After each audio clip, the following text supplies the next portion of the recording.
Olá, gente. Vamos falar agora de capacidade térmica e calor específico, tá? O calor específico é aquele Czinho que a gente estava vendo na equação fundamental da calorimetria, tá?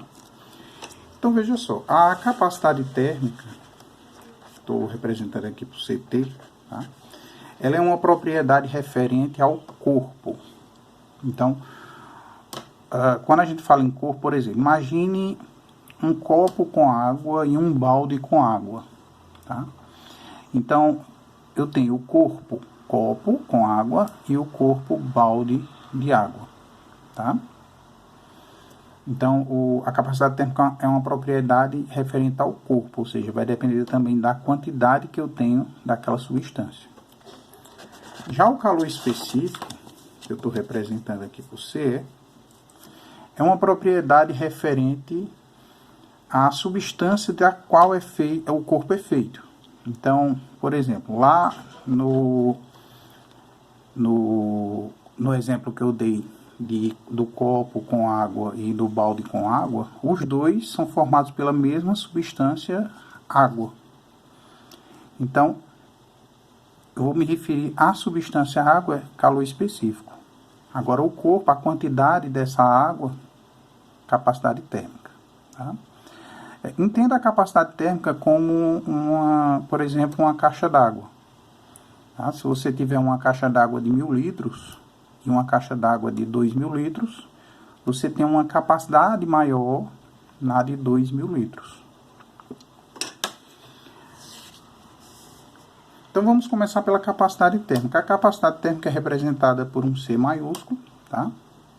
Eu coloco um tracinho aqui só para diferenciar do calor específico, que é um C minúsculo, mas tanto faz.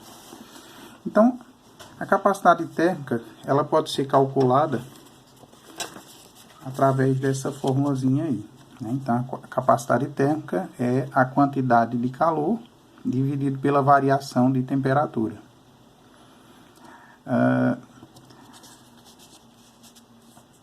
Veja que essa quantidade de calor a gente pode substituir pela equação fundamental da calorimetria, né? Porque Q é igual a mc delta θ.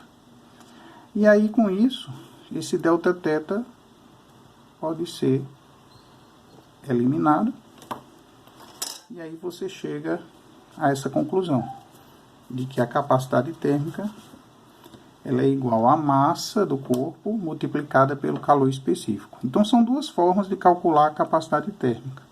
Eu posso usar, dependendo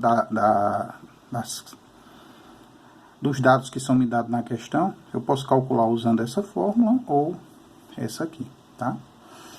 As unidades de medida do calor específico são caloria por grau Celsius, que é caloria da quantidade de calor e grau Celsius da variação de temperatura, ok?